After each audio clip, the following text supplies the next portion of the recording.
I think the most popular political phrase of 2019 has to be quid pro quo or bribery. It all surrounds this Ukraine call that, of course, Trump made. Now, quid pro quo is when in politics, I give you something and you give me something. Now, even though everyone does it, in some cases, which I'm not clear, then it's a crime. I thought it might be helpful if we went back in history and I reminded you what was the most obvious example of quid pro quo in our political history. Let me take you back to the presidential election of 1824. Now, in that election, by the way, more people voted at that election than ever in our history up to that time. Andrew Jackson won fairly handily. He also won 45% of the Electoral College. Trouble is, the 12th Amendment says if you don't have at least 50% of the Electoral College, then it goes to the House. And the House will decide who becomes president. Each state gets one vote. And there were 24 states then, so obviously somebody's got to get 13 votes in the House to become president. Now, it's clear that Jackson should have been the president. Won the popular vote and the Electoral College. But, of course, not enough. Which brings to focus the Speaker of the House at that time, who truly becomes a kingmaker, and that was Henry Clay.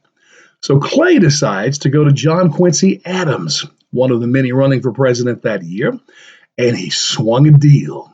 In the still of the night, they both agreed that Clay would make John Quincy Adams president in the House, and then Adams would name Clay to be his Secretary of State. You see, Clay just wanted to be president, and every president before him, except for George Washington, of course, had first been Secretary of State. That's sort of the natural path to the presidency. Yeah, makes sense. So sure enough, the vote in the House is taken. And amazingly, John Quincy Adams gets 13 states to vote for him, and he's the next president. They call this, well, at least Jackson people called it, the corrupt bargain. Everyone knew what happened. But here's the really crazy thing about this. Oh, one side note, Kentucky, not a single person voted for Adams during the election. And I'm not talking about Electoral College, popular vote. Not a single vote, yet he took Kentucky. I love that. But that aside, here's the point I want to make. No one from any corner of the country in politics or otherwise brought up the word impeachment.